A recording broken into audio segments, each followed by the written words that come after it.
গ্রামের শেষ প্রান্তে একটি ছোট মাটির বাড়ি। বাড়িটার দেয়ালে ফাটল, ছাউনি থেকে মাঝে মাঝে খড় ঝরে পড়ে। বর্ষাকালে ঘরের ভেতর জায়গায় জায়গায় জল পড়ে, আর শীতে ঠান্ডা বাতাস ঢুকে পড়ে।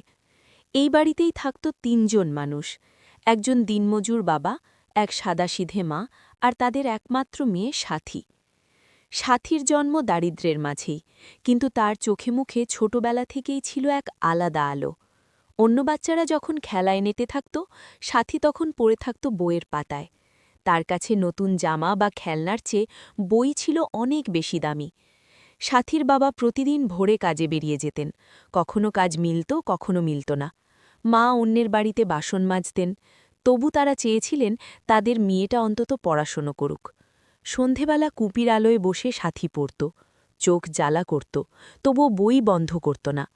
মা বলতেন, মা, অনেক পড়েছিস, এবার শুয়ে পড়। সাথী হাসত, এইটুকু শেষ করলেই শোব মা।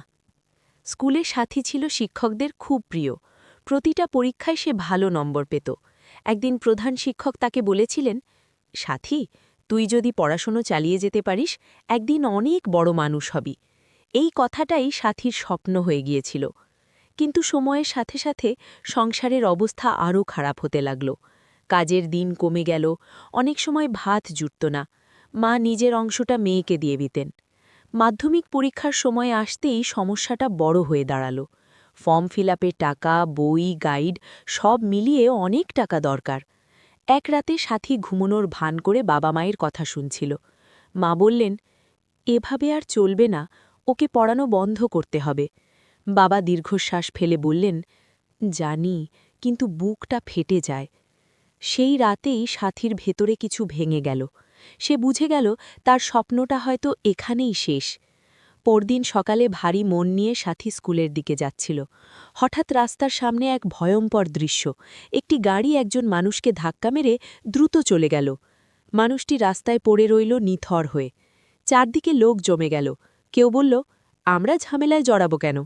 কেউ বলল, পুলিশ আসুক। কিন্তু কেউ এগিয়ে এলো না। সাথীর বুক কেঁপে উঠল। সে ভাবল, যদি আমার বাবার এমন হতো। সে ছুটে গেল লোকটির কাছে। লোকটি তখন জ্ঞানহীন। সাথী নিজের স্কুল ব্যাগটা মাথার নিচে দিয়ে চিৎকার করে সাহায্য চাইল। অবশেষে নিজেই তাকে নিয়ে গেল পাশের হাসপাতালে। ডাক্তাররা দ্রুত চিকিৎসা শুরু করলেন। সাথী বাইরে বেঞ্চে বসে রইল।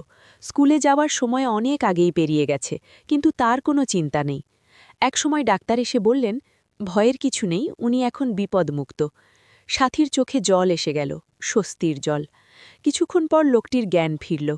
তিনি দুর্বল কণ্ঠে জিজ্ঞাসা করলেন, আমি এখানে এলাম কিভাবে? ডাক্তার সাথীর দিকে ইশারা করলেন, এই মেয়েটিই আপনাকে নিয়ে এসেছে। লোকটি অবাক হয়ে সাথীকে ডাকলেন এবং জিজ্ঞাসা করলেন, তোমার নাম কি? মেয়েটি ভয়ে গলায় বলল, আমার নাম সাথী। লোকটি জানতে চাইল, সেখানে এত মানুষ ছিল, কেউ ভয় সাহায্য করতে চাইল না, কিন্তু তুমি কেন আমাকে সাহায্য করলে?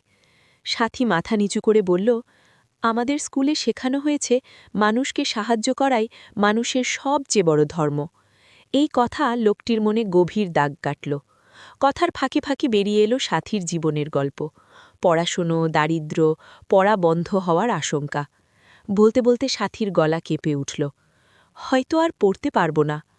লোকটি একথা শুনে অবাক হয়ে প্রশ্ন করলেন, কেন?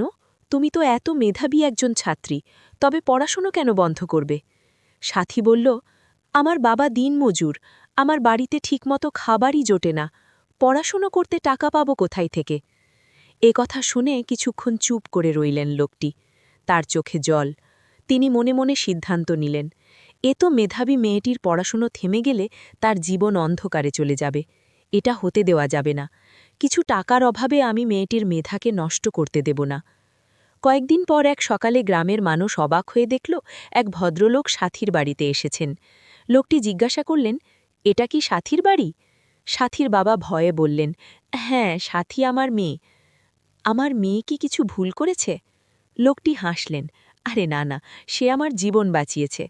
তিনি সব কথা খুলে বললেন এবং সেই সময় ঘর থেকে বেরিয়ে এলো সাথী। লোকটিকে দেখে সাথী চিনতে পারে এবং জিজ্ঞাসা করে, আরে আঙ্কেল, আপনি? লোকটি বললেন, হ্যাঁ রে মা, আমি একটি কারণ নিয়ে তোমাদের বাড়ি এসেছি। সাথী বিস্ময়ে জিজ্ঞাসা করল, কিসে কারণ আঙ্কেল? লোকটি বললেন, আমি সাথীর পড়াশোনার সব খরচ বহন করতে চাই। প্রথমে বাবা মা রাজি হলেন না। লোকটি বললেন, এটা দয়া নয়, এটা আমার কৃতজ্ঞতা। শেষ পর্যন্ত সাথীর বাবা মা রাজি হলেন। এরপর সাথীর জীবন বদলে গেল। সে মন দিয়ে পড়াশোনা করল। মাধ্যমিক, উচ্চ মাধ্যমিক, কলেজ সব জায়গায় সাফল্য। একদিন সে সম্মানজনক চাকরি পেল। বাবা মায়ের চোখে খুশির জল। কিছুদিন পর সেই লোকটি আবার এলেন। এসে বললেন, আমি একটি প্রস্তাব নিয়ে এসেছি। যদি আপনাদের অনুমতি থাকে তবে আমার ছেলে আছে। আমি চাই সাথীর সঙ্গে তার বিয়ে হোক। কেননা সাথীর মতো এত ভালো মেয়ে আমি আর কোথাও পাব না। এই লোকটির মুখে এই কথাটা শুনে সবাই খুশি মনে রাজি হল। কিছুদিন পর ছেলে এবং মেয়েটির ধুমধাম করে বিয়ে হল। সাথীর জীবনে এলো শান্তি, সম্মান আর সুখ। তবে বন্ধুরা, আমার যদি মানুষকে সাহায্য করি, তবে মানুষের প্রতি সামান্য মানবিকতা কারো পুরো জীবন বদলে দিতে পারে।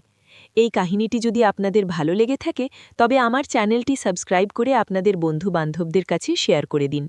আবার দেখা হবে নতুন কোনো কাহিনীর সঙ্গে।